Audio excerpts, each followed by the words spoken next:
At their best, sports have an incredible way of making memories.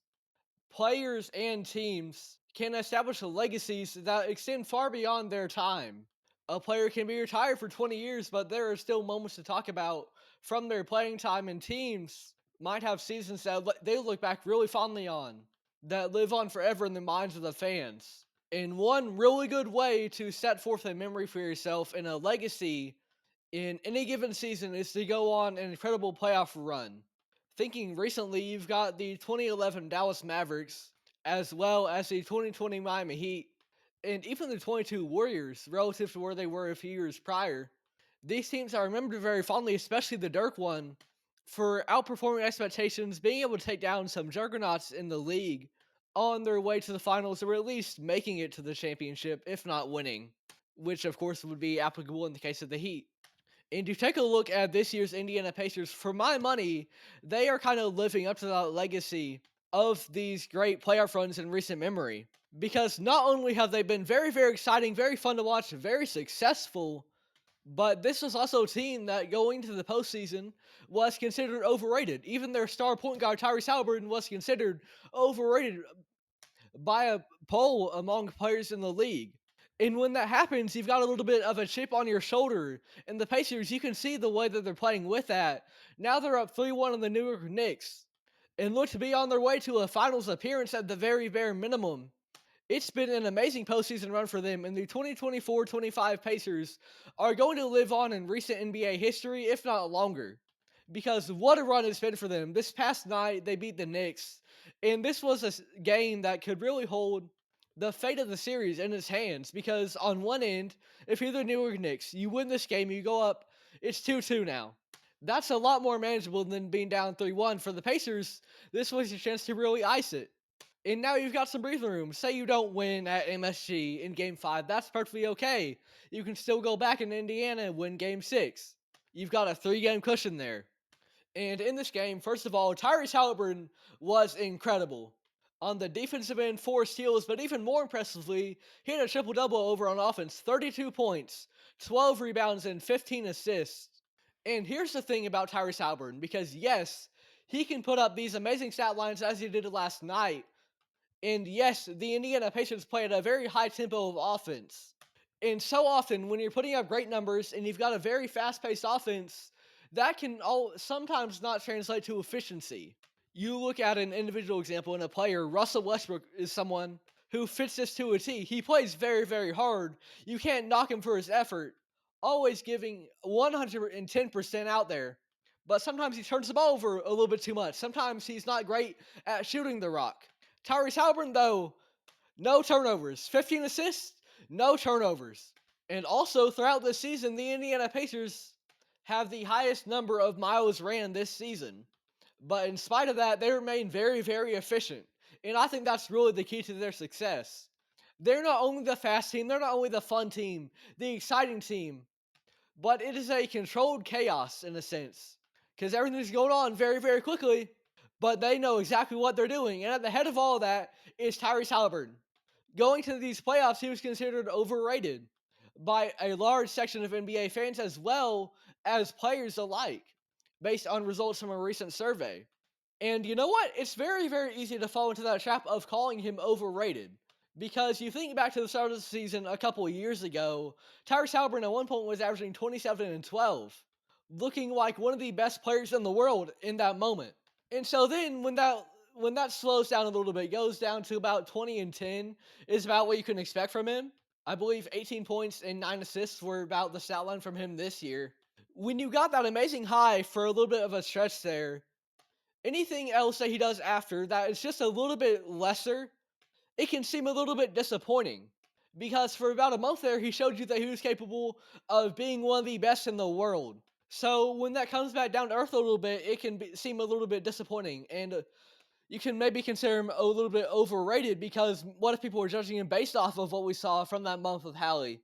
So in terms of perception, it's not difficult necessarily to consider him overrated. But the best players are made in the postseason, and that's precisely what Tyrese Haliburton has been doing. He's had a great playoff run, and the numbers aren't that drastically different from the regular season. 19.4 points a night, 9.8 assists. But we're really seeing the impact that he has with that. Because this Pacers offense, they run through Tyrese Haliburton.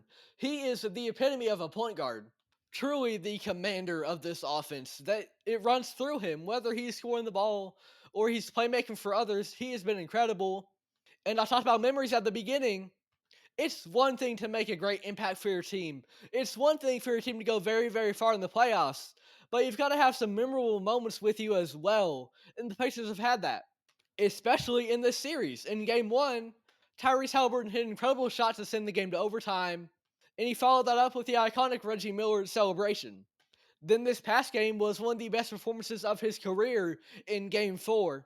But it's not only about Tyrese Haliburton. Pascal Siakam had a calm 30 this past game. And don't forget about Aaron Nesmith.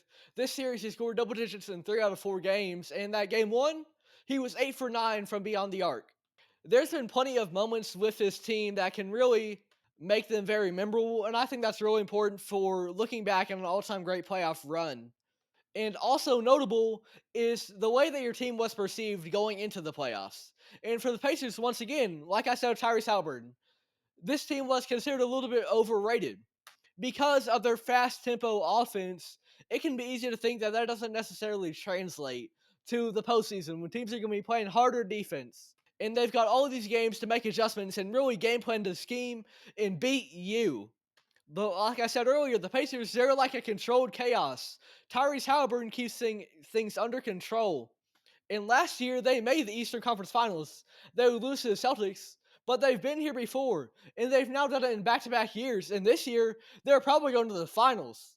And when you were able to outperform expectations, outperform these false perceptions of you, and really mark a major shift in the narrative, that is huge for your legacy. Look at the 2011 Dallas Mavericks.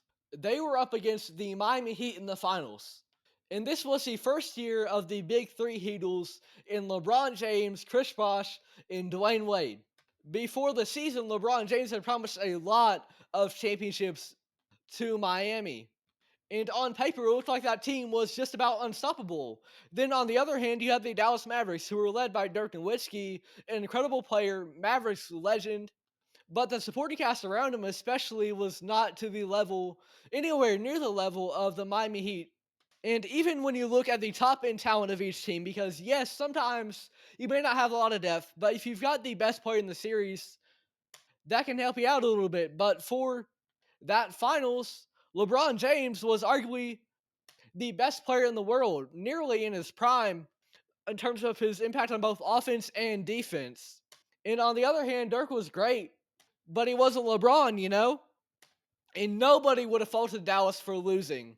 They had already had an incredible playoff run, but this finals, it looked like it was just going to be a mountain that they couldn't overcome. But one thing about a mountain, you keep climbing, eventually you can reach that mountaintop.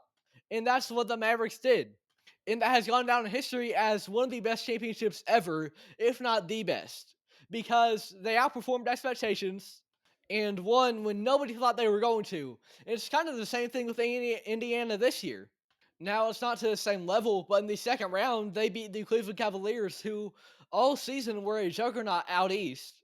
And part of that was due to injuries, part of that was just incredible execution by Indiana. And it's also, there's a little bit to do with the way that they've won these games. Because, yes, if you blow everyone out, that kind of shows that you're a real dominant team. But people are going to remember the games that they can go back and watch and say that was a classic. You look at game one against the Knicks in these conference finals, that's a classic right there. So to have a game like that in your arsenal as well really helps to boost your legacy. And you combine everything. You combine the incredible performances from Tyrese Haliburton, and Aaron Nesmith, Andrew Nimhard even, Pascal Siakam. You combine the perception of the Pacers being overrated. You combine that with the idea that out east, going to the playoffs, it was going to be between Boston and Cleveland, as well as the memorable moments and games that you can say were certifiably a hardwood classic. We need to take all these factors together. Even if the Indiana Pacers go on to the championship and they do not win, they fall to most likely the Thunder. I think this team still goes down as an all-time great success story and an all-time great playoff run. You look at the 2020 Miami Heat, they lost as well, But everyone remembers the passion on display, the way they outperformed expectations, the memorable moments like Jimmy Butler putting his head down on the bench, exhausted, trying to give his all. These moments will go down in history regardless of if the Pacers win the title. And we're witnessing greatness in real time. We're witnessing an all-time great playoff run in real time from the Pacers. I certainly didn't have them making it this far. Now they're one game away from the NBA Finals. And regardless on if they end this season with a ring or they don't, there's a different feeling in the air when we talk about Indiana now. They're not just the overrated team. They're not the regular season team. They perform when they're on the biggest stage. And we're seeing it this postseason. They do things a little bit differently in Indiana.